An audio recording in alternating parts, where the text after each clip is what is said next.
Garrison Talks. I think we're on episode 14 now. That sounds right. Uh, with me tonight, as always, Adam Slaber, your host, here for a good time. And with me tonight, we've got familiar face Brian. How are you? How are you doing? Good. Good. How are you doing? It's good to be on again. All right, and then another face that we haven't seen in a long time on here that I'm excited that he's back. We've got Mr. Joseph Hicks. How are you doing? I'm And then, excited to be back. yeah, I was it.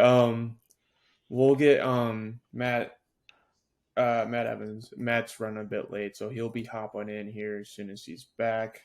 But yeah, so for tonight, we're going to talk a little bit about Cherokee as that happened this past weekend. And then, leading into that, we'll talk a little bit, Dark Troopers, how good they are, how strong they are, how Gideon is.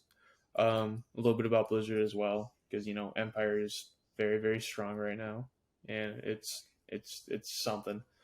Before we get into all of that, though, I'm gonna talk a little bit about housekeeping here. I was gonna let Matt talk about some of this stuff, but he is not here, so we'll do our best and we'll touch on it later if need be.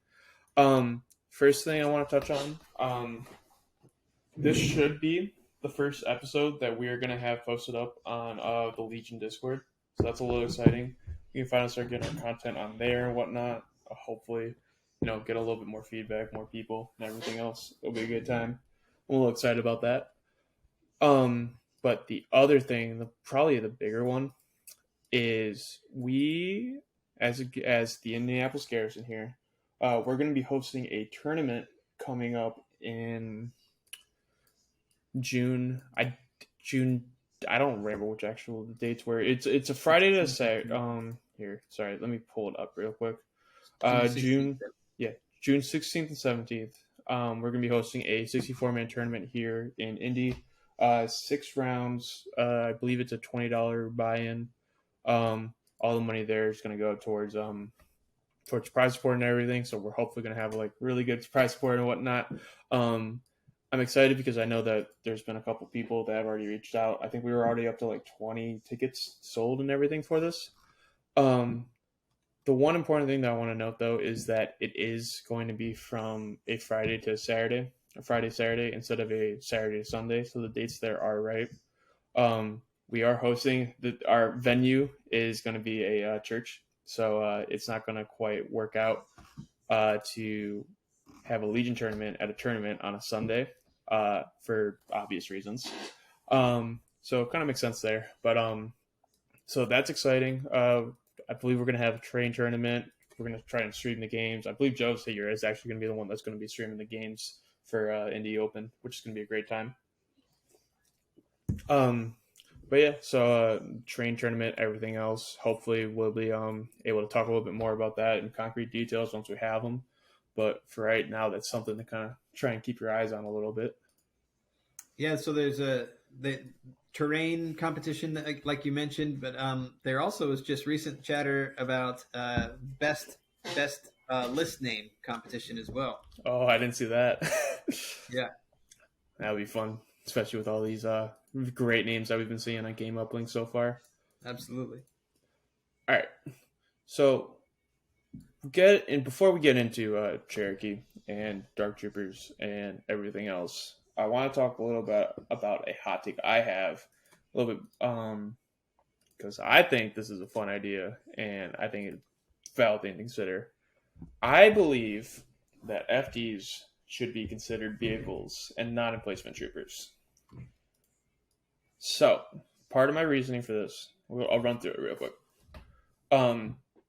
Them being vehicles makes them less susceptible to being engaged in melee because you can't engage a vehicle. So their shooting isn't going to be negated. They're not going to be they're not going to be like a big old kind of safety spot for a force user or other melee unit to kind of get into your lines and kind of start messing about there.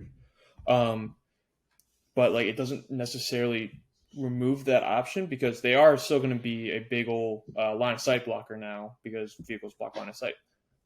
The other thing is that rollout becomes a lot easier time to deploy FDs. As you get that extra range 1 outside of your deployment to put those FDs down. So that short edge deployment becomes a bit easier to use there.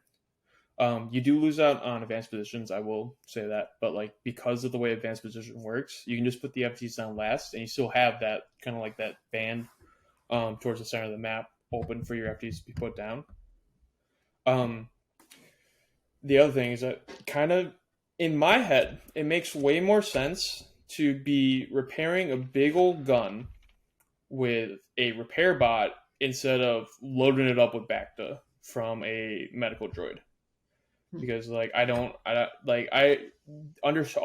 understand how, you know, you're kind of like using Bacta on the crew and everything, but I also feel like, you know, you're not particularly gonna be. I feel like more of the damage is going to be to the gun than it is the crew. Then kind of the last thing there is having a breakpoint kind of ties into that as well instead of a panic value, because you know, instead of panicking in place, it's essentially like your gun is starting to break down before it explodes. That's my argument for that, and I'm curious what you guys think. What do you think, Joe? They're not vehicles. What is? It's a stationary vehicle. They're not vehicles. They're like turrets built into the ground. I mean, we have to release. I'll entertain it, but we have to release a new model that's a vehicle. Why'd you have to release a new vehicle? Yeah, just a new card. They're not vehicles. They don't look like vehicles. They don't feel like vehicles. They're not vehicles on the movie. I can't buy into it. Why? I say, if you want the things to dang move, then come up with a rule that they move. Like maybe it takes 2 full actions and they can do a speed 1 move. I mean, realistically, and you can reposition them and move them around the map. I mean, realistically, all you need to do really is do it as a like scout 1 move if you want them to be able to move. But like, I also feel like that's not kind of like the big point of it. Like they don't have to move. 1. They don't have to move to be vehicles. You can have your own, like, vehicles don't have to move. Oh, so you want them to be a vehicle that can't move? Yeah, like they'll still be stationary. Everything else is the same on the card, except for Emplacement Trooper is now vehicle. Oh, they're still stationary. So now we have a vehicle that can't move. That's weird. Okay. I guess I don't know what you're trying to accomplish. I listened to it, but I still don't understand. Brian, put it in different words for me. I think Adam has good reasoning for the repair, because like if you're looking at this giant dish, it's not common that you're going to be shooting dudes. You're going to be more shooting the cannon, and so the repairing of the cannon I think makes sense. But I just don't personally. I don't feel like that it's a necessary change, because I think you're just trading things. So you're trading, like, if it was a vehicle, then you would want to do more rollout kind of situations, but you're also trading out the rollout for the benefit of advanced positions that you get a scout with an emplacement trooper. Also, I think the FDs work really well with vets as an emplacement trooper, and you'd lose that as a vehicle. So I think you have some good arguments there and some good ideas, but I just don't know. I don't see the reasoning for it. I think you're just trading stuff. I'm sure. Like, I mean, like, I will say it's not like a direct buff. I will say that. You also lose out a little bit on cover because they'd be the 50% rule instead of the just toe behind cover kind of thing. But like, it just shifts them, which is what it kind of like almost feel like they need, more or less. It's just an interesting idea. That's all. Yeah, I don't know. I think it would be more of a nerf because of the cover rules. Yeah, I didn't consider cover rules with that. So there is that. I also think that some of your reasonings I think are kind of niche example, like you're solving problems that don't really exist. Like, how often do your FDs start going down to melee attacks? It doesn't really happen to. I mean, Brian, you play them more than anybody, but I've played them. I don't know that I ever remember a time they've really got meleeed too often.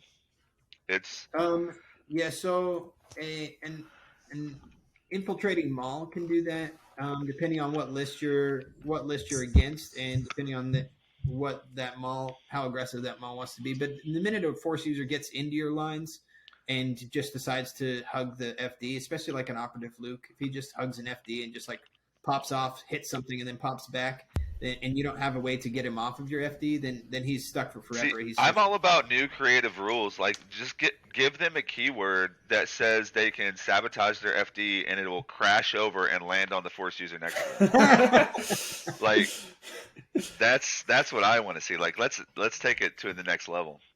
I'm not a fan of bringing more line of sight blockers into the game as well, and also tall ones. Anyway, through vehicle, because that's a pretty cheap complete line of sight blocker but that you can utilize. Sure, it can't move, but you have rollout and you put 2 FD cannons out there, then you're like, okay, complete line of sight right here, right where I need it. That can be pretty powerful. That's true. They're not the tankiest things, but anyway. I think just the cover change would make him die very quickly. That's I think they would die very quick. More realistically, of adding a keyword, you could. Some people don't like the whole keyword bloat or adding new rules, but I'm all for it because I don't know. I think it's more fun. But add a keyword that says they can be either repaired or restored. I think that's reasonable, and I feel like that keyword needs to be in Grievous's card. I 100% agree. Yeah. And if we go back to one of the first episodes, Grievous needs a whole change. He needs to be a cyborg trooper that gets the best of both worlds of suppression, because that's his biggest weakness. Yeah. Anyway, I digress. Okay. Yeah. Any other hot takes anyone wants to share besides my well-structured argument? I think FD cannon should have speeder 1. And I'm going to tell you why. No, I'm just kidding. Okay. Yeah. I think. I just I worry for that. Continue on that hot take real quick. Because FD is already like there's something that's going to shoot. Like they're going to add to your dice pool over the course of a game, like really, really well. Like they're just upping your dice constantly. I'm not sure. You need it. Yeah. I think. I don't think it changes much. I agree with you, Brian. FDs are really strong for their point value.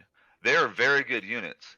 The downside, the reason they're not just run 24/7 is because people are scared. They can't move.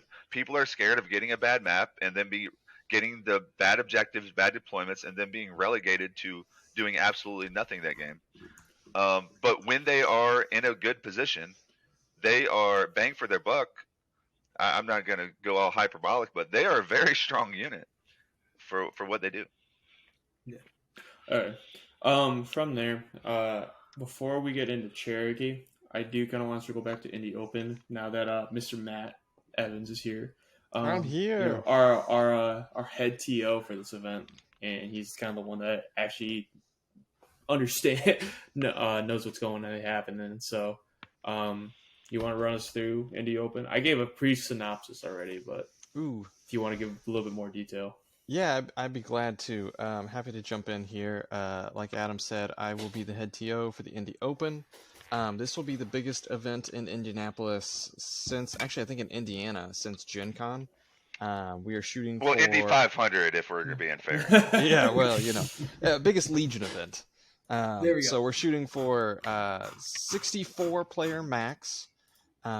We've got around 20-ish signed up currently. Ooh, I was right. Yes. So we still got a good 40 slots left, but we've got more and more people asking about that every day. So I have full faith that we'll kind of get a good showing. It's going to be a 2-day event. It will be on a Friday, Saturday. That's some differences between us and other cons is because of our venue. We aren't able to hold it on Sunday. So it'll be a Friday, Saturday, upwards of 6 rounds. We may only end up doing 5 depending on how many people we get, but we want to get to an even 1 undefeated player. We're going to have prizes for pretty much everybody. It's $25 entry fee. That basically just covers prize support, get you in the door. Everyone gets a little swag bag. We're going to have prizes for bounty boards that you can kind of achieve. We'll have raffles. We'll have top 8 prizes, painting prizes. There is a terrain submission link, so you can find that in the main Legion Discord. Or if you can't find that, just feel free to reach out to us. So you can kind of bring your tables if you want, kind of showcase what you've been building, what you've been hobbying. Maybe you're not the top Legion player, but you really want to play, 2 days, meet a bunch of people, have a great time. This is definitely the event for you. Is there a cut, Matt? No, there will not be a cut. So it will be 2 days. Everybody gets to play. Everybody gets to have a good time. You don't have to worry about not making a second day cut or anything like that. So it will just be straight play 5 or 6 games. I've got a question. So what are the dates of the Ewok dropping? I can't remember. When did they drop? Oh, before June. Matt, didn't you look that up recently? I don't remember the dates off the top of my head, but we will have to look and see. The Indy Open is June 16th and the 17th. So depending on when Ewoks drop, they may or may not be legal for this. Well, is there a certain day that they need to be dropped by, or is it just before the tournament? We'll have to circle back and kind of see on that, but from my understanding right now of the current tournament document, there is no delay time for units. As soon as units hit the stores, they're open, they're ready to be played. Let it be known if they drop the day before and you want to come bring them. 7 color paint minimum on the models at the Indy Open, and so they better all be painted. All right. Yes, I was just wondering because that would be. I'm excited to see what those little critters do, man. Oh, they will shake things up for sure. The murder bears, yeah. All right. Is there anything else for Indy Open before we hop into Cherokee a little bit? I think the biggest thing is, if you're even remotely interested, go ahead and sign up. Tickets are refundable. So worst case scenario, you got to back out at the last minute. But we want to build excitement. We want to do a good event this year. If we get enough people and it goes well, we want to make this something that we can do annually.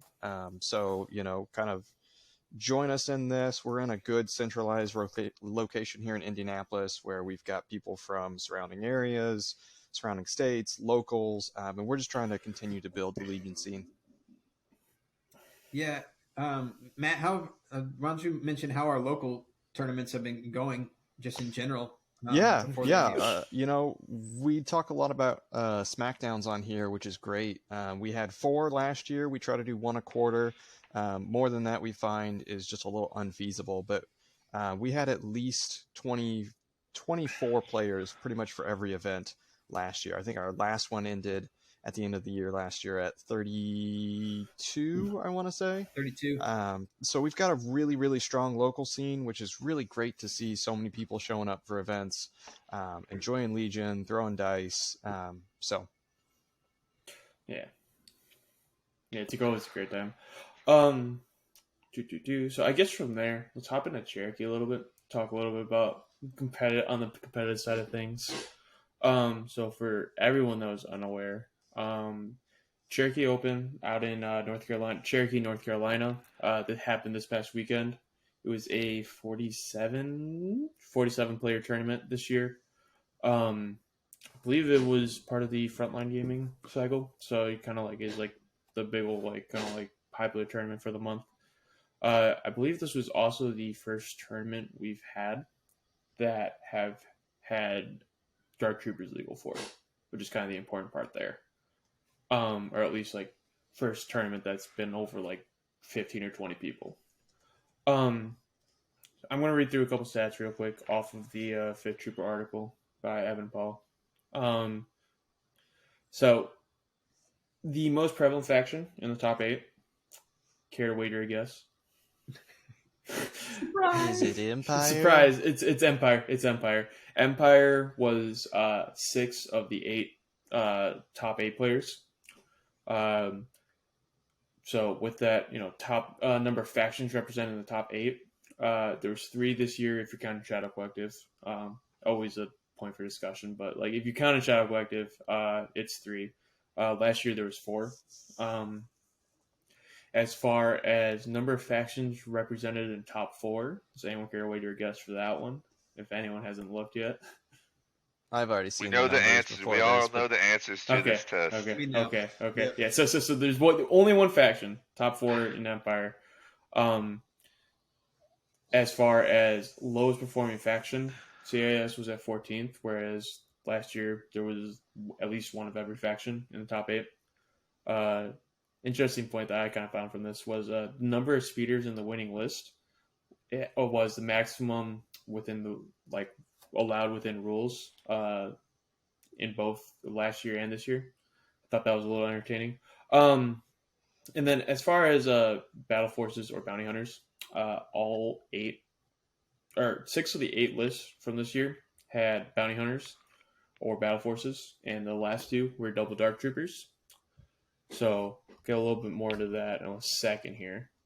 But yeah, so for as far as the top, we'll go through. Trying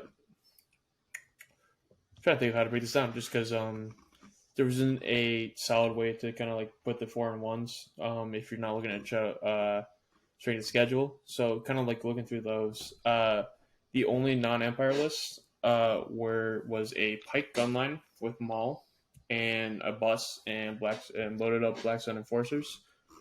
There was a Rebel Echo base defenders list actually with Leia, triple vets, a Tauntaun rider, and double airspeeder. And then kind of going from there, you saw there was double bounty from Empire, a double bounty from Empire, double dark trooper from Empire with a Gav, double dark trooper from Empire. There was a double bounty from Empire, and there was a Blizzard Force from Empire. So, it's kind of gotten to the point that it's getting really samey. I'm kind of curious, like, are there any surprises from anyone here? Oh, it's just a coincidence. Just a coincidence? Yeah. I think the biggest takeaway for me is the sheer... There was only one Blizzard Force. Oh, go on. Well, and I think the biggest takeaway looking at Cherokee is the sheer number of Empire players. Like, 24 out of 47. 50%. 50% of the players decided to show up with one faction. Like, that is so unhealthy for the game state. And then the other thing, that's pretty much the same numbers as we saw at LVO last month, and that was even without Dark Troopers being out. Yeah. Yeah, I know I finished watching a video today from Mbueha of Team Relentless, and he was talking about how he kind of, his takeaways from LVO, he had a great time, wonderful experience, but playing the game was not fun. And so that's to me, something that I really hope that this is evidence that AMG can look at it and realize that they want a fun game that's going to last for the next 20, 30, however many years it is. And say this needs to change, like, soon. I know that they said that's not happening before Worlds, but it needs to happen, like, day after, like, soon. And I'll step off my soapbox a little bit, but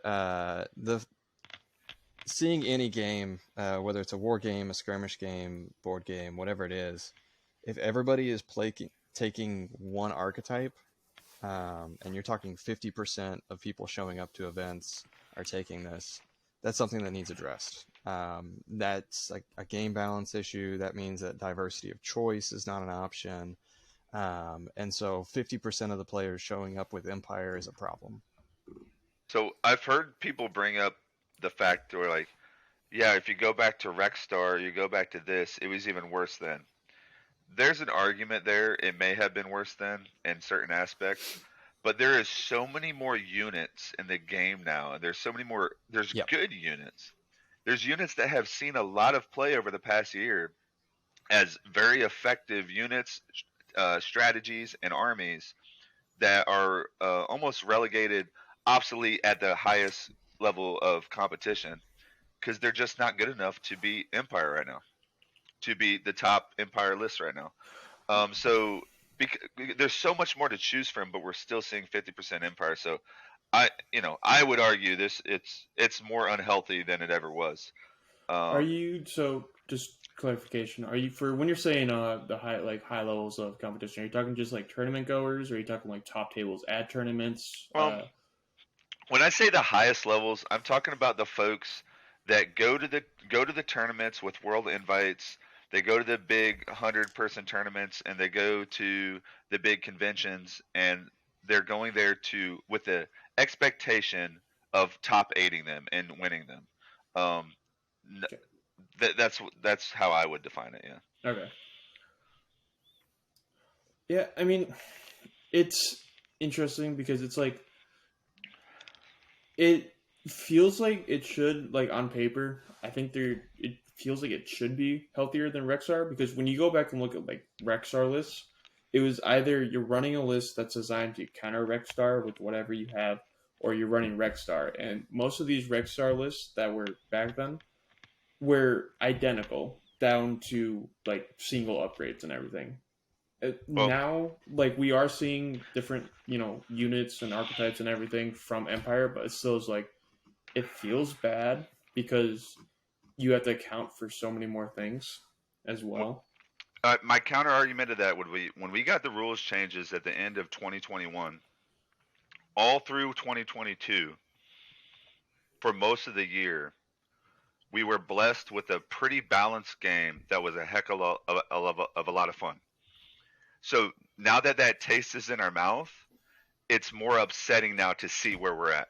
So it may have been worse. There's an argument that it was worse with Rexstar, but I think to the player base, it feels worse now because we're missing what we had there. Yeah, and I think building off of that, definitely what Joe's saying, like, the amount of players that bring pikes now, like after pikes were so out of hand, they were rampant for so long, like they still do. I mean, we were talking about this the other day.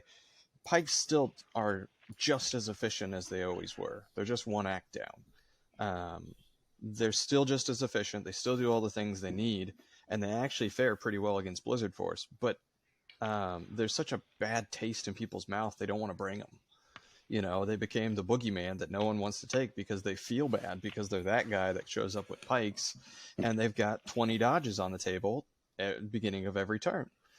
And so no one wants to take them. Well, now we're kind of at a point where it's you're seeing these events where you show up to LVO, you show up to Cherokee, and you say, "Oh, I brought my list that's not Empire, and I got smashed 3 games in a row because I'm not playing this."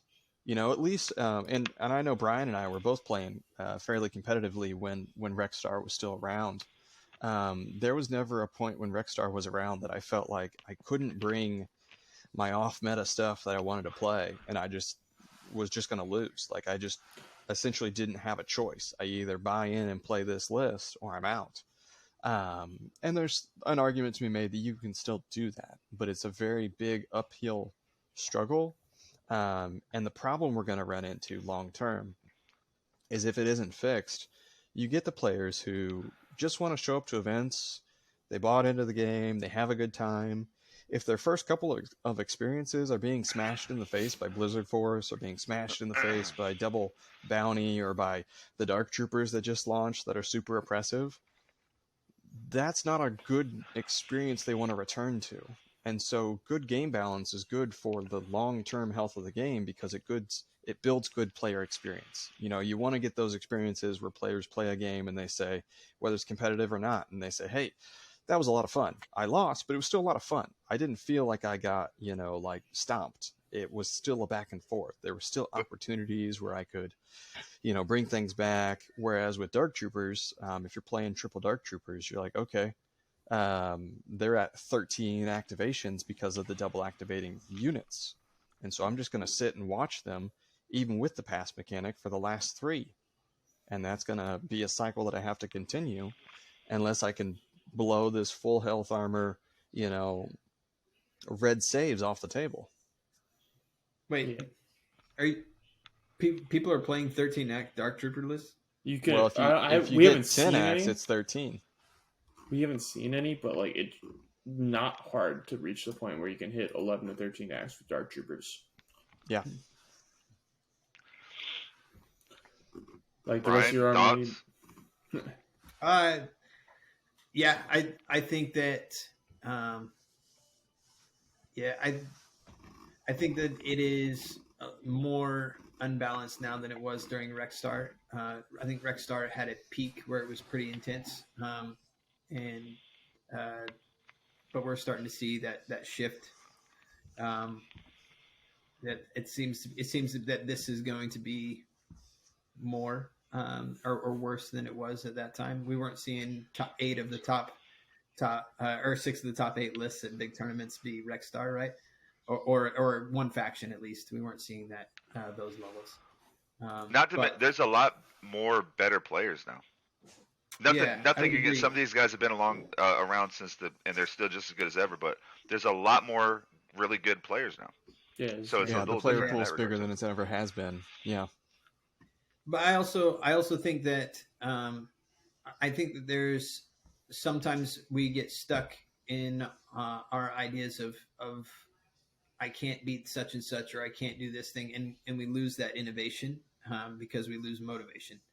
And so I think that right now, I think CIS has a lot of tools to deal with both Dark Troopers and Blizzard Force that aren't being super utilized, and as a result, we're seeing really, really poor win rates against them because they're not innovating to adjust their strategy to the current meta.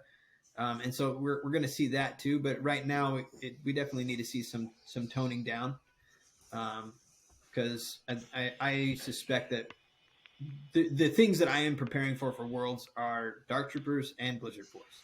Right. Like any list that I want to play for Worlds has to deal with those two things.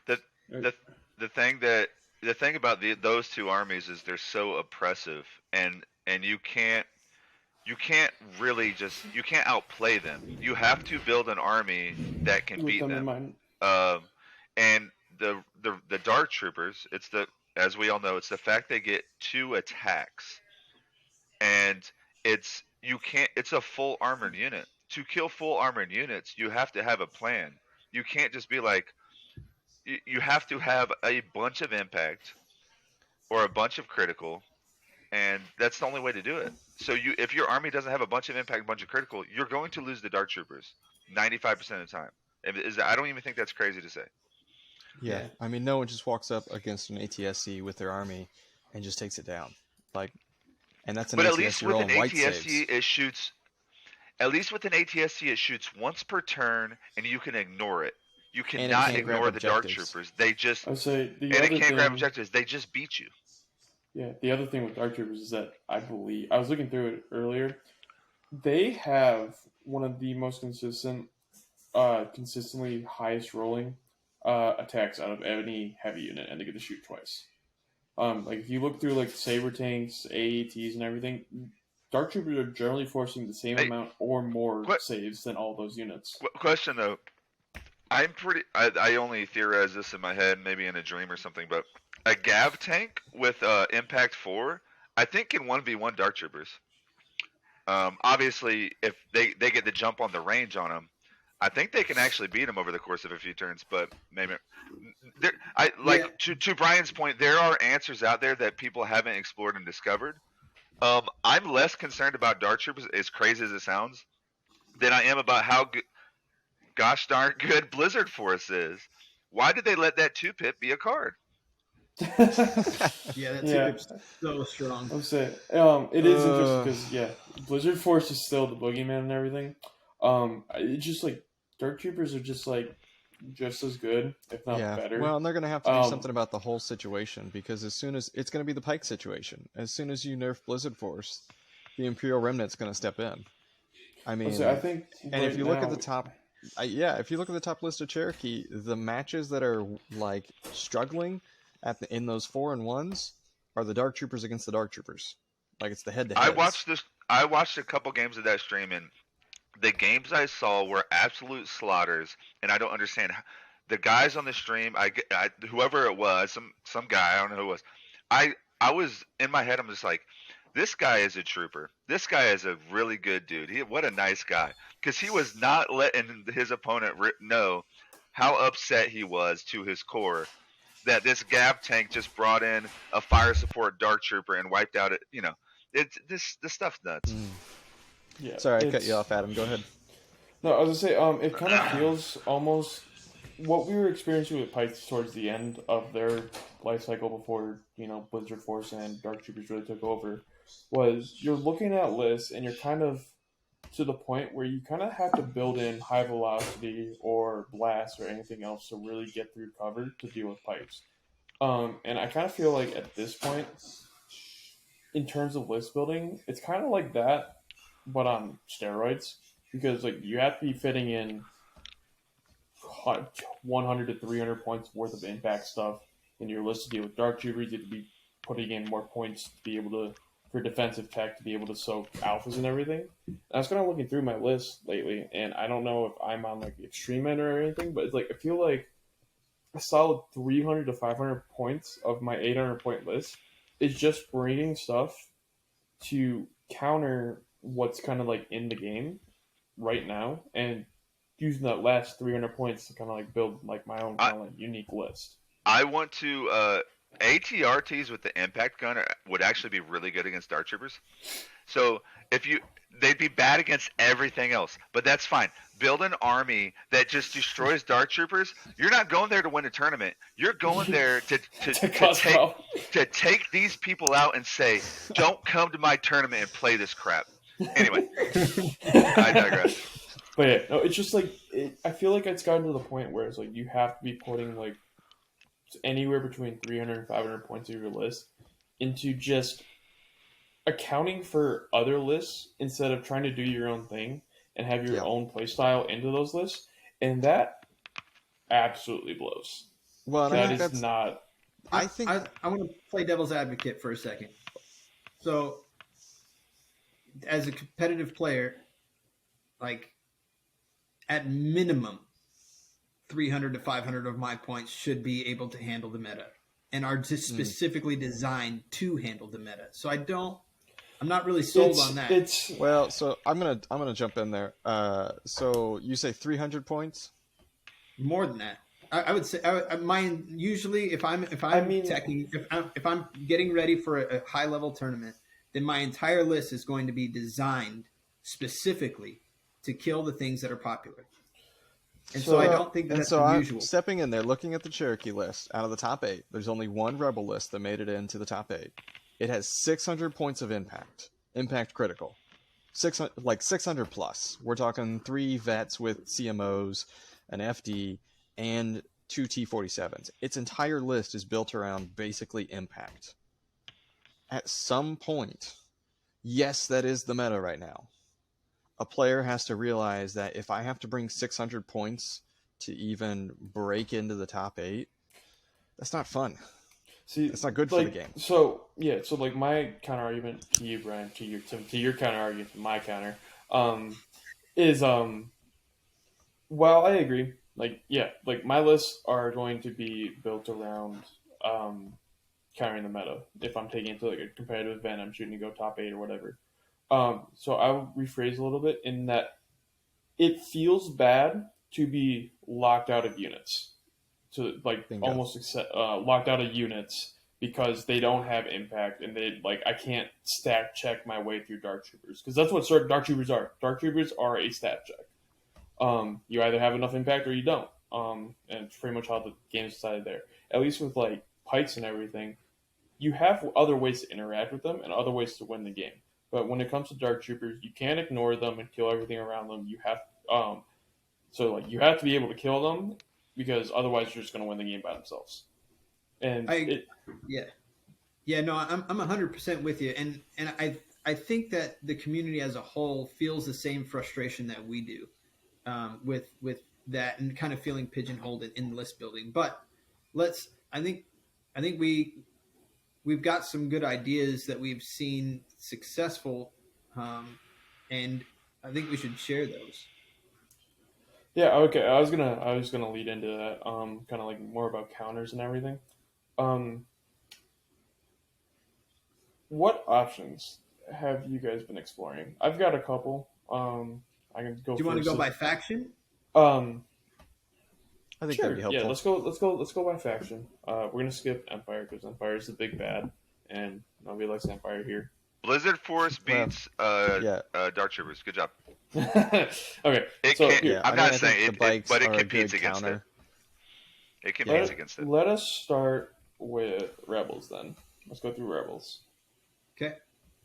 Um, to start, there's a list that's been kind of been toted by Luke Cook on the Discord that I've seen a little bit, and I've put on paper a little bit. That is, it is like Cassian with K2 and Rebel Boba, triple vets with a heavy, and triple Mark twos, and then a triple strike team for 12x, and you can get roughly like 790, 795, depending on what upgrade you fit in there.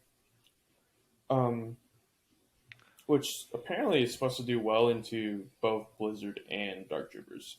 Well, I will say Cassian and Boba are both great options into Dark Troopers. Cassian specifically because he's pretty much guaranteed 2 hits Pierce 1 every turn, which adds up.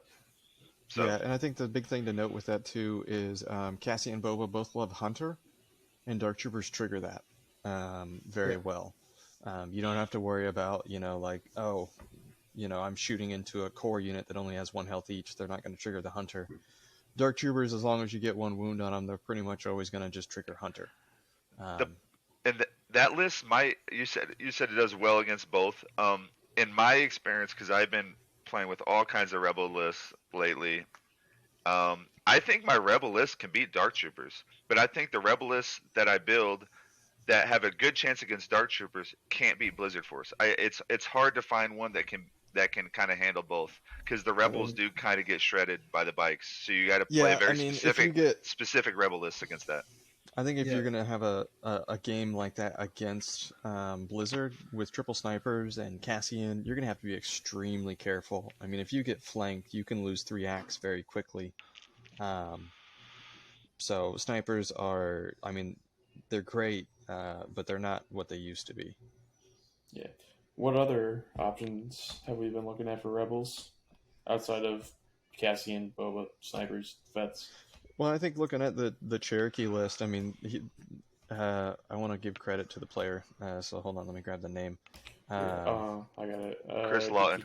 Chris Lawton. Yeah. Kudos to him. I mean, that's a good list. 2 T-47s. They got Impact 3, Surge Crit. I mean, they're just going to blast through Dark Troopers. They're just going to be able to, if they get a good shot, they might be able to hit, and take out half a unit in 1 shot. You're generally, I believe, on average with an airspeeder without an aim into Dark Troopers, you're averaging 4.5 hits that or crits, I guess, including the impact conversion. Yeah, and also to note, I believe the I just don't think they're tanky enough. Well, the T-47s are immune blast. Well, the other thing though, sorry, continue. Yeah, so I mean, I think that the return fire there is going to be a little bit smaller. They're also fast, so you might be able to last first them, just wait out that like double act a little bit. So they're fast enough to kind of get in there and hit hard, and then hit again and run off before they take too many shots. And he's got a FD in there. FDs are a good, impact 2 at range 5s, not anything to sneeze at. And he's got vets with CMOs, critical 2. So I mean, I think really just leaning into critical. Yeah, that FD does have the overcharge generator too, so it's throwing impact 3 as well. Impact 3. And FDs with overcharges, you just recover shoot each time because Dark Troopers don't get covered. And so impact. How do the FDs do against Blizzard Force? Pretty well. They keep the bikes at bay, but I mean the bikes can still find a flank if you're not careful. Yeah, they're really there for It's- area control because I mean, a range 5 shot into a bike is still nothing that a bike wants I'll to say, on take. average, a bike Bikes isn't gonna. bikes can usually find heavy cover at long ranges though. Yeah, They but can. the other thing is that FD shouldn't be dying in one shot. Like it shouldn't be taking 6 saves in one go. And if it does, and you roll poorly, it's gonna. It might happen, but like it's not something to account for. And then also if they go before the bikes, Well, I think if a bike you- gets in range of your FD, your other army should be there to help. The yeah, rest of that your army too. should be there to help. But it's also like if the FD ends up going before the bikes for some reason, you can just take the standby and you've got that sentinel range. True. So if Yep. the bike's gonna shoot you, you're gonna shoot it first. Fair. I will say though with the T-47s, I love me some T-47s.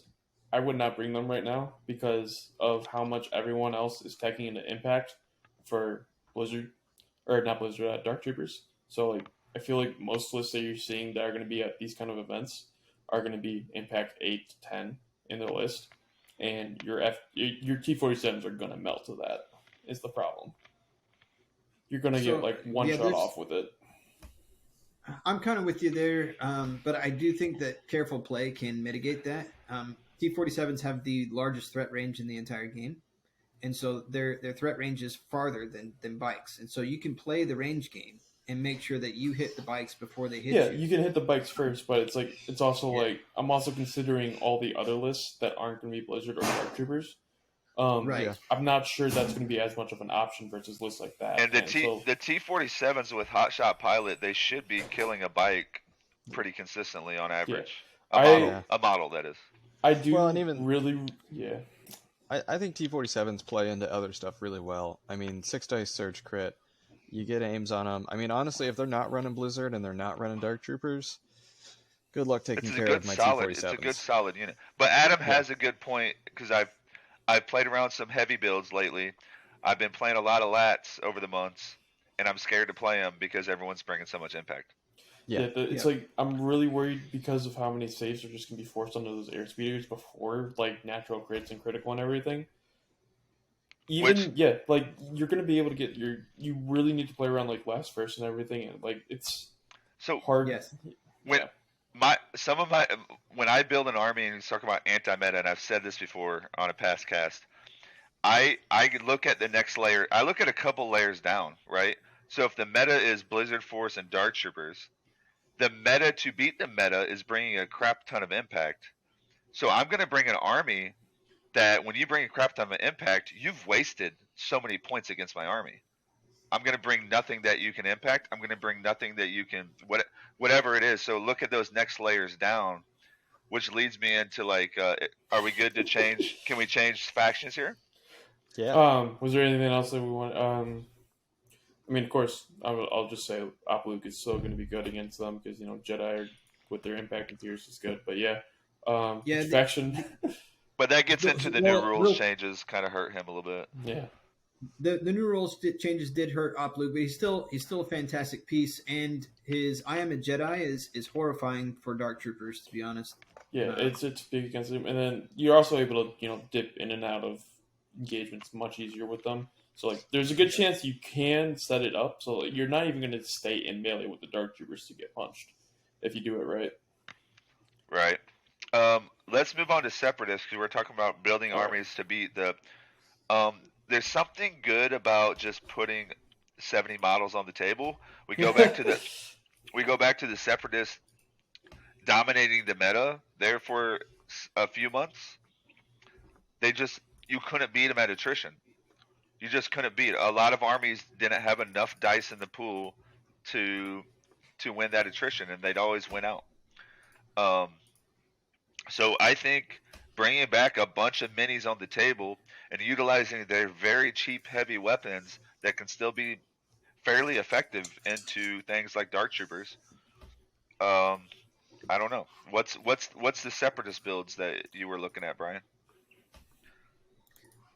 So I think Separatist Invasion Force with a whole bunch with 8 B1s with rockets. I was just looking at that. Can be really good. I mean, you got it, and it's just like you can do a lot of shenanigans with 8 B1s, Yeah, you can. And so, I mean, thank heavens that the B1s don't have And a that's grenade the up. beauty of the B1s is when the bike comes in and kills 4 or 5 of them. There's you've killed 5 of 8 minis. It's 8, right? You've killed Yeah. 5 of 8 minis, which you would say do the math. They're okay. You have eliminated 70% of their effect. No, you've eliminated about 15% of their effectiveness. Until you get to that heavy, like you don't really take too much away from them. So, I actually, here's- and my hot take is I'm actually going to disagree with you guys. I think the B1s are not the solution. I think the amount of dice Okay. that a Dark Trooper is throwing, depending on your B1, is just it's going to one-shot it. Or I they're going to think be the able big to thing- chip a wound or two and then one-shot it. I actually think going back a step, I think they need to go back to Ion Spiders, which, as much as I hate bringing that back up, like Ion Spiders, I think at range 4 they got impact 2, and with the precise, they're able to punch out a big shot. And an Ion on a Dark Trooper is not nothing. I mean, slowing them down, yes, they activate twice, but now they're only getting 3 actions. So if turn 1, if they get hit with that Ion before they go, that means they're not shooting twice that turn. I think Ions could see play. I don't necessarily. I think what Brian is saying, if you have 8 rockets, you're walking up and getting 8 rocket attacks before the Dark Troopers can get into range. You can take out half that squad easily, if not more. The important part, I was gonna say for the B1s there. I think at some point you realize that depending on the list, Dark Troopers are just a portion of that list. That's what makes the list scary. When you've got a Death Trooper squad with the 2 Dark Troopers that can just take an RTC, and then it's got a precise 2, and it's pumping 2 aims into it. It's funny because everything else seems manageable once you get past Dark Troopers. Yeah. But... yeah, and you've also got some of these lists taking the Gav tanks, and then you got stuff. Not to mention that you have a big fire support shot from Gideon. I mean, Gideon's gun is ridiculous. But the B1s are good against the fire support shot because you throw 7 dice into B1s or you throw 18 dice into B1s, you're still wiping the squad. So what's the matter? Yeah, that's true. But at some point, you run out of those spreading out your resources. point values onto more weaker units is an effective strategy against some of these big, huge alpha hits. Yeah, I just I don't see that strategy holding up well against other list archetypes. That's fair. Whereas an Ion Spider list with maybe 2 Magnas with the rockets, you're getting a similar effect, and it's those Magnas are going to be there to kind of counter the bike flanks a little bit better. I think the Ion Spiders to me is the answer. So hear me out on this one. It is T series with aggressive attacks, for the B1s with their rocket, 2 naked B1s, 2 Magna Guard with their rocket into the fray, emergency transponder, and then an AAT with high energy shells, AP shells, and link targeting array for with separatist invasion force for 796. Yeah, do you think that does well in the Blizzard and everything else too? Because like it's going to shred those Dark Troopers. The AAT decimates the bikes. Do they not? I don't know. I haven't played it, so it depends on cover. I don't know about. Yeah, the cover. The bikes can get the cover, and that hurts the AAT quite a bit. But if it has to, like B1s. I think B1s can do it, but B2s are another excellent answer, to be honest. Yep. We saw B2s do really well at LVO. Yeah. I agree. The B2s are in a good spot right now. I think, like you said, the Separatists have a lot of answers. Matt, what were you going to say? Sorry.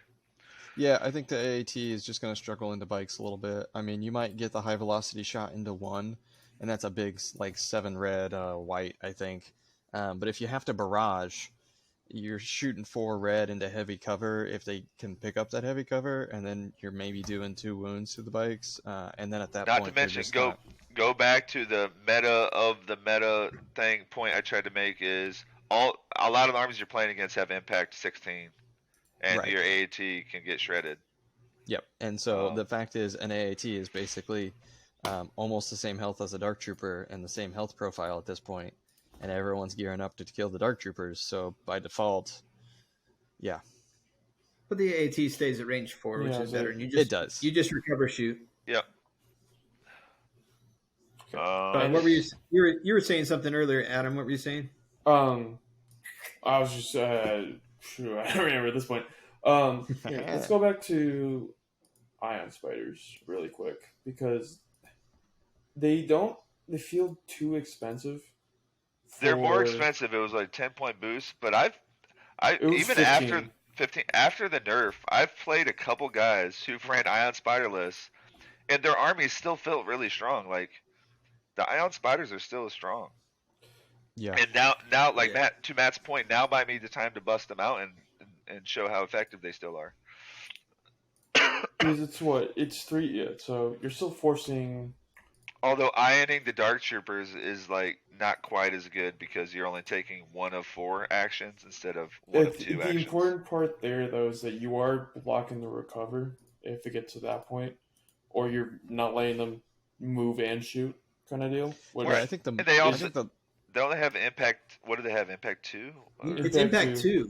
Impact 2, which is pretty decent. Yeah. It's Impact 2, Ion 1. And you're feeding them the aims, re-rolling 4 die. You have a good chance at a couple nat crits as well. Yeah, you're probably looking at 3 to 4 saves. Yeah, I think you're probably averaging about 4 with 2 aims, I think. But I mean, the big thing is if you're locking them up with ion, they're not grabbing objectives nearly as well. Yeah.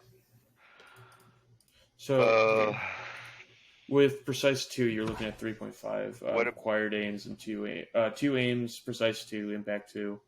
What about the Republic? Republic feels bad.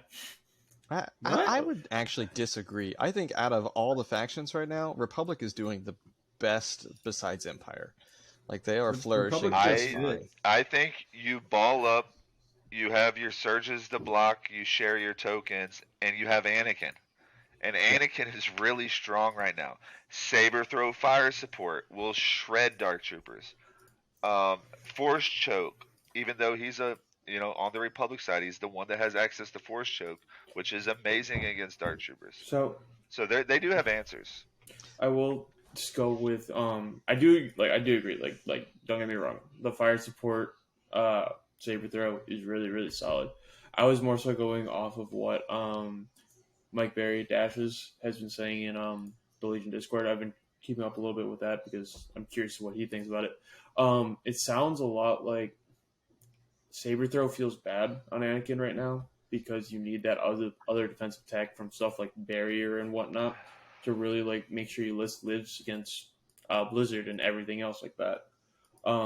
So that was my kind of thinking there because it's like outside of the RPS and Jedi, you really don't have a lot of very solid impact answers to these Dark Troopers. Yeah, I can totally get that. I do think, though, the big thing is, unlike some of the other factions, clones have a way to just say, oh, you shot at me? I'm going to mitigate that very well. I'm going to get dodge from over here. I'm going to get surge from over here. I'm going to get barrier. And so I think that the amount of oppressive dice that Empire is throwing, clones are just able to weather that better than any other faction. Especially when you get into,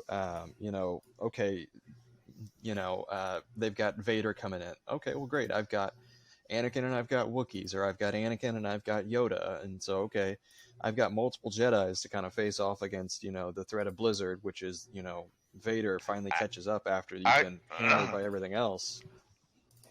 I haven't cracked the code on it. I've messed around with it, but I think there's room for exploring a two Force user list in Republic. Well, I mean, David. Why am I forgetting his last name right now? David Blanchard. David Blanchard. He's been playing Yoda Anakin a lot and doing very well with it too. He's been doing super well. He's been doing excellently well. I don't know. I know won, David. At least one tournament. I think he won one, and then the second one he came in second place. He's been doing extremely well with it. No, I've been following. Yeah. Yeah, I mean, you can get 3 attacks on Anakin. It's gross. It's pretty good. Yeah. And I think- the RPS rocket is the best. You throw one heavy in there for fire supports. That's the one you want because it's a range 4. It adds 3 dice. It adds more impact. So, Yeah, and Yoda does surprisingly well into darks. Yes. Like, I mean, I think he does the better than any other Jedi. why in is melee. that, Brian? Because he gets 2 attacks, so he's rolling 8 reds and it's impact 4. Pierce 4. Surge to Pierce crit. 4. It's better than any other Jedi if he gets a double attack. And if they attack him, he just gets aims. So it's like, okay, you swung into me. All right, I'm just going to wait it out, and then I'm going to hit you harder. And if he needs to go first, he goes first. Then he gets dodges, and so then he's safe. And you can get lists out there with Yoda with lead by example and a bunch of P1s with heavies and medics.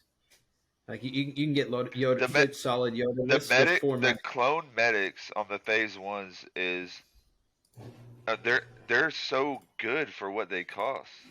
You're getting getting 2 for the price of 1 with red saves. And by the way, you're sharing surges and everything along the way. Those medics are extremely good, and they get a shoot. Yes. Yeah, they're so good, and you can get 3 to 4 in a Yoda list without breaking a sweat. Yeah. So. Shadow Collective. Shadow Collective's performed really well into Blizzard. Really well. The only games that Shadow Collective lost to Blizzard at LVO were the games where Kyle Dornbos was piloting Blizzard.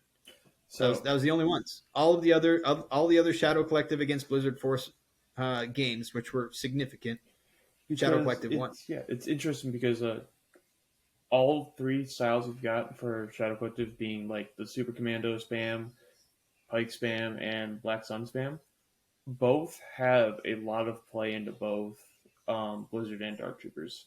Because like Super Commandos, you're just chucking 16 saves at a Dark Trooper from the get-go. So that Dark Trooper is pretty much going to be made irrelevant. Pikes are able to, eat Dark Trooper shots, but more importantly, they're able to get that impact 1 range 4 spam out early and kind of get that attrition going. Black Sun with their Magdets and frag grenades and whatnot are still forcing 5-6 saves into Dark Troopers, and of course all 3 of these lists are able to bring Maul with choke, and that's the important part, I think. Maul's still a little bit more scared than he has been than he used to be with the deflect changes. Maul has a little bit of a hard time having a 5 health Force user is pretty risky. He has to the play or the what is it? The level of skill to be able to pilot him well has gone up with the deflect changes. Yeah. But so it's like the important part there is that you can just choose to choke out. Like you can move in pretty freely with Maul. Like move in, choke a heavy, move out, stay safe with him, and like take a standby or something around a corner or whatnot. But the important part there is that choke makes it so that you can completely neuter a Dark Trooper unit from the get-go because you just choke out the cannon, you choke out the frag launcher, whichever one you need to, and that unit's effectiveness completely tanks. I think just slightly related, throwing this out there now that I'm thinking about it, one of the things I think we're going to run into is Force users thinking they're safe with standbys is going to be a harder thing to do with Moff Gideon's Demoralize on his Saber. And also you can knock off those standbys now. Maul infiltrating turn 1 into a deployment zone. I mean, things like that. The standbys tricks are going to be less effective when you can just be like, oh, I'm going to activate Moff. I take that off, and now you're in the open. Yeah. So the other thing, sorry, go back to Separatist real quick because I was thinking about the Demoralized one. Ventress actually has a decent amount of play there, I think, in the Dark Troopers as well because she's throwing a lot of dice. She's able to, use Jarkai to make those all crits, and then she's got that Demoralized one in the same thing that you're taking Makashi and outmaneuver in. So she can make her dice crits. Her Jarkai mastery is essentially it is marksman, but instead of spending aims, you spend dodges. I thought she can turn. Oh, it's She improves the marksman. I die. thought you improved. She improves the die. I thought you improved blanks to hits. It's And then exactly hits like to crits. marksman. It Got is marksman, but dodges instead of Okay. dodges instead of aims. I never knew that. And on her one pip, she gets 4 dodges. So Right. realistically, you can potentially be throwing like 6 saves, pierce 2 into those dark troopers on that Right. one hit. So Yeah, Ventress is fantastic into Dark Troopers because she's a 150 point unit, but if you kit her out the way that she should be kitted out, she's going to be around 170, 175. But I mean, she's going into a 180 point Dark Trooper unit, and the rest of your list looks solid. Then you're just like, okay, I'll last first into that squad, kill him. If she survives, then great, but she's definitely killing him. But worst case, she trades for him, and then your army can fight the rest of that army. yeah, and Exactly. that's a good trade you're willing to take. But yeah, so before we get they're down sidetracked, 2x. before we get sidetracked, I'm building the list now. Yes, Adam, before we get sidetracked. I think it kind of it does kind of build on Matt's point in that like there's Gideon now with that demoralized one. He meant after we get sidetracked. Ventress. Yeah, after we got sidetracked a little bit. Ventress has the demoralized one as well. You could even get the demoralized one from Shadow Collective raiding forces. That kind of build. So it's like there's a lot more ways to knock off standbys now than there was before. I think you're totally right about that. Yeah, I especially like knocking off standbys off the Dark Troopers. It's really an effective strategy. You can't. Oh, they're immune to that too. Dang, they just get everything. Yeah, infinite courage, baby. Yeah. Hey, give them 99 courage. Just don't give them infinite. So, is anyone else like, I want to build a Dark Trooper list. Oh, I'm going to throw like an officer in there, and then I'm going to throw them out in the open and get them killed, and then I'm going to promote my Dark Trooper so I have infinite courage. Oh, are we going back to the infinite courage? Okay, sorry. Courage tricks? Was this? I apparently wasn't here for this. Well, no, I'm saying like you remember like 2 years ago, or not? I don't know if it was like 2 years ago. I've always heard mentions of like the suicidal officer list where like you use that and you promote the Op Luke or Op Vader or you whatever. promote Chewie once he gets enraged. Chewie, yeah, like that kind of idea. So it's kind of entertaining come full circle back to that, yeah. Mm-hmm. Just take Commander Vader. But I mean, in the new Courage, that Courage bubble in the new Panic rules is not. I mean, that's a game changer. It's strong. Yeah, when none of your units can be panicked, and that's how you lose scoring objectives.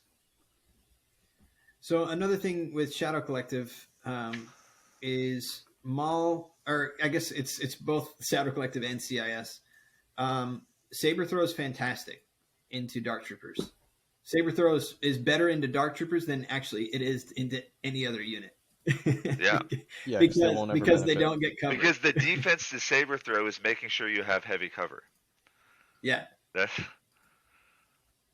Yeah. So and Maul has the best ability to be able to pop out, throw, pop back. So you're suggesting taking throw and choke with Maul and not taking push? No, I would suggest throw and push, but I would suggest playing. Actually, I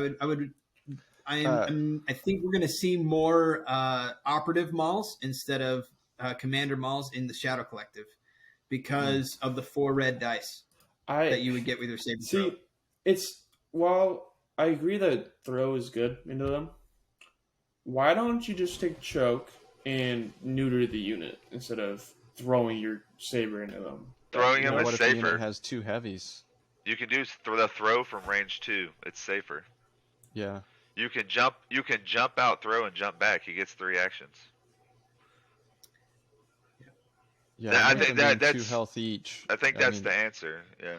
Yeah, I do think that the throw is good. I mean, the choke is not bad, but you're going to get 1 wound on it. You then have to follow them up to get the other wound. If they've got 2 heavies, you're only taking 1 of the heavies off. Isn't Maul averaging killing 3 minis on a throw? Is he? Of Dark Troopers? 3 minis? He has to have only if he gets a crit, because he's only impact 2. Oh, he's only impact 2. Okay, he'd have to roll a crit. Okay, never mind. So he's gonna kill 2 every time. Yeah, you're averaging 2 wounds. 2 wounds. He's gonna kill 1 mini every time. Yeah, he's gonna kill a mini every single time. Yeah. Well, to be fair, you actually are. if you're looking at the saber throw with four red, impact 2, pierce 2 into full armor red saves, you are averaging like 2.4 wounds. You're never doing less than 2 wounds. Yeah, and the other thing is, like, maybe you could you have to play him different, but maybe you could play him without push. Jump over a wall, choke, saber throw, jump back. You know, I there's still ways think to do it. I think that's really strong, actually. I don't. And then like, Ventress. Oh no, yeah, you could do Maul Ventress on Separatists. They could work together. I hate the idea of not bringing push because if I had to pick one upgrade that like will single handedly win you the game, it would be push. And it's like it's very reasonable for it to just single handedly win you a game. And so I find it really hard to look at all this. Historically, yes. Push. Historically, yes, but against Dark Troopers, killing them is almost more important. And you could also just run Maul and Asajj, and then you have push.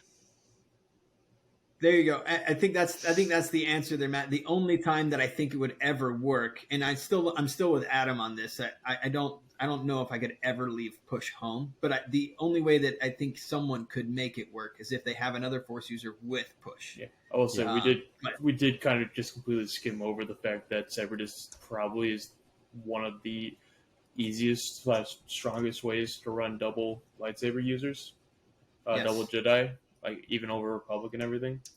I think the Rebels have the best double force user option. Yes, the pain. Soon, man. Soon. I'm going to be running that thing nonstop. You guys are going to hate it forever. I've been asking for old Ben Kenobi since I started playing. Where is he at? Yeah. He's dead. He's dead. He's dead. His mastery needs to be when he dies, he can still use his command cards. You can still play his command cards after he dies. He's been mentoring the Jedi and the Force users from the sky. Like, it's so thematic. It'd be perfect. Yeah, and he can still give tokens to like Luke. Yeah, I think it's a great idea. There you go. He turns into Ghost. Make him the most support Force user that there has been. Yeah, it'd be interesting. Luke totally needs that. Okay. Commander Luke does. Leave him alone. Commander Luke does, man. Commander Luke. I think I said it on here earlier, right? It was a couple episodes ago. I said Commander Luke is like playing Operative Luke with a head injury. Yeah, I remember that. A leg injury. Okay, thematically, Commander Luke is the first Luke, right? Is that yes? It's when like he was a pilot, when he destroyed. Okay, it's episode 5, Luke. Okay. Yeah. That's when Obi was alive. So Obi keyword, you can only play him with Obi was dead. He was dead in episode 4 episode 5. When Obi died. So what in episode 4? What Luke is Luke? He's like teenager Luke. Like what? Yeah, basically he didn't really He's even the use a whiner. lightsaber. The whiner. Okay, never mind. All right. Yeah. I was thinking episode 4 into 5, but okay. All right. Fair enough. Episode 4 they give Luke the lightsaber and he looks straight in it and does the whole like ooh. Fair enough. Yeah. Okay. All right. Do we have any other units we want to mention for taking out Dark Troopers? Because I've got one. Because it makes me happy. The 6 HH12 list that we saw at Cherokee. Dude, HH12s are those things are going to make a comeback. I know it's Empire and everything, and Empire bad because Empire oppressive, blah blah blah, whatever. But like, I do really enjoy the fact that like it's viable now, or like playable. Most people will consider it playable to bring 6 rocket launchers in Empire. That just makes me happy. That's all. I think another unit of Empire, I think, is Bosk, and that's not strictly Empire, but Bosk is a good. I mean, you get some of those lying in wait turns. I mean, he's going to be able to put maybe 5 crits into him with Pierce 1 on a good shot. I mean, that's going to take down most of a unit, if not finish it off. I mean, he's got good. His gun at range 4 is really good into him. Hey, if Palpatine bursts his speed and just attacks him 4 times, there's a good chance not good enough. He can't trade with him. No. He can't He trade doesn't. that. He doesn't have any impact. So you I will have say to rely he on did. Oh, he only did. surges a crit, but you got anger, you got the aims. Yeah, it's risky. So I will say dies. one of my games that I played against Minor Tom, he was running Palpatine. He used Palp's 1-pip on my Dark Troopers. These Dark Troopers still had a heavy left after that, and he attacked him 5 times.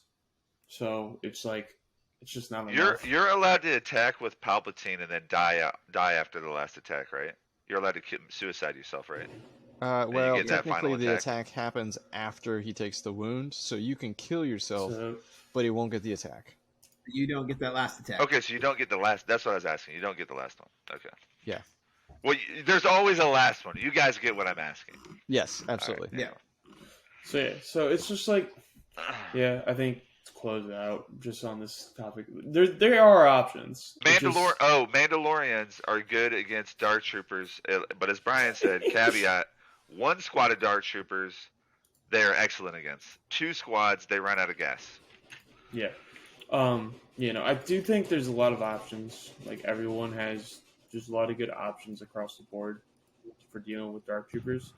But I still think it really, really sucks to have to plan so much for them instead of kind of like having your own kind of like list ideas. But like, there's still light at the end of the tunnel kind of deal. Yeah. There's options and everything. Yeah. All right. Also, before any more ramblings come out, I think it's anyone have any good life advice they would like to share? I don't have life advice, Adam, but I did get some inside scoop on the Golden Sprue tournament. Uh-huh. I was chatting with a guy who messaged me, Moose, on Discord. I don't know his actual name, but he asked me if I was going to Golden Sprue a couple months ago, and I told him no, but I know he was going. So I messaged him just as we're kind of in the middle of our podcast. He said they had about 34 to 36 people. Blizzard took second place, but was 5-0 and did not lose. And there really wasn't very much Blizzard, he said. He said the first place list was actually Rebel, and it was Cassian, K2, Boba, Lando, plus three vets and an FD. So interesting, yeah. What's that noise? That is my washer dryer. So oh, it went. I was worried that was me. It went to spin mode there. Yeah. So I guess no one That's else aside. So to really close it out here, I'll say for a little bit of life advice for you, when you're looking for your phone, most of the time it's going to be in your hand.